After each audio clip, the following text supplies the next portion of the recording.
Hello, hide and seek biscuit ഇഷ്ടമുള്ളവരാണോ നിങ്ങൾ? ഞാൻ ഇന്ന് കടയിൽ വെറുതെ ഇരുന്നിട്ട് ഉച്ചയാവാറായപ്പോഴേക്കും എനിക്ക് ഭയങ്കരമായിട്ട് വിശപ്പ് വന്നു. ജസ്റ്റ് എന്തെങ്കിലും കഴിക്കാമെന്ന് വിചാരിച്ചിട്ട് തൊട്ടപ്പുറത്തുള്ള കടയിൽ കയറിയപ്പോൾ ഹൈഡ് ആൻഡ് സീക്കിൻ്റെ പുതിയൊരു വേർഷൻ ഇറങ്ങിയിട്ടുണ്ട്. Hide and seek cream sandwich. ഇത് ഓറഞ്ച് ഫ്ലേവറിലാണ് ഇതിൻ്റെ ക്രീം ഉള്ളത്. പിന്നെ ഇതിൻ്റെ ആ ഒരു ബിസ്ക്കറ്റിലെ ചോക്ലേറ്റ് ചിപ്പുകളൊക്കെ ഉണ്ട്. സാധാ ഹൈഡ് ആൻഡ് സീക്കിൻ്റെ ബിസ്ക്കറ്റ് ചോക്ലേറ്റ് ഫ്ലേവറിൽ, ഉള്ളിൽ ക്രീമായിട്ട് വരുന്നത് ഓറഞ്ച് ഫ്ലേവറിലാണ്. അപ്പോൾ ഇത് പൊട്ടിച്ച് ഇതിൻ്റെ ടേസ്റ്റ് ഒന്ന് അറിയാമെന്ന് വിചാരിച്ചപ്പോഴാണ് ചേട്ടൻ കടയിലോട്ട് കയറി വരുന്നത്. ഒരു കാര്യത്തിനായിട്ട് വന്നതാണ്. അങ്ങനെ ചേട്ടൻ തിരിച്ചു പോയി. അപ്പോൾ ചേട്ടൻ ഒരു 2-3 ബിസ്ക്കറ്റ് ഞാൻ അതിൽ നിന്ന് എടുത്തു കൊടുത്തു. ഞാനിപ്പോൾ ഇതുപോലുള്ള സാധനങ്ങളുടെ റിവ്യൂ ചെയ്യലൊക്കെ വളരെ കുറവാണ്. ഇടയ്ക്ക് വല്ലപ്പോഴൊക്കെ ചെയ്യുന്നല്ലാണ്ട് ഇപ്പം ഇങ്ങനത്തെ റിവ്യൂസ് ഒക്കെ ചെയ്യൽ വളരെ കുറവാണ്. ഈ ഒരു ഹൈഡ് ആൻഡ് സീക്കിൻ്റെ പുതിയ വേർഷൻ ഞാൻ ആദ്യമായിട്ടാണ് കാണുന്നത്. അതുകൊണ്ടൊരു എക്സൈറ്റ്മെൻറ്റ് തോന്നിയിട്ട് ഞാൻ വീഡിയോ എടുത്തതാണ്.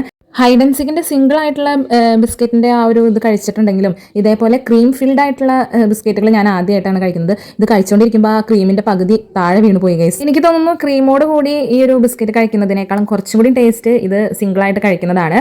ഈ ഒരു ഹൈഡ് ആൻഡ് സീക്കിൻ്റെ ക്രീം സാൻഡ്വിച്ച് കഴിച്ചിട്ടുള്ളവരുണ്ടെങ്കിൽ കമൻറ്റ് ചെയ്യാം കേട്ടോ. അപ്പോൾ അടുത്തൊരു വീഡിയോയിൽ പിന്നെ വരാം. ബൈ.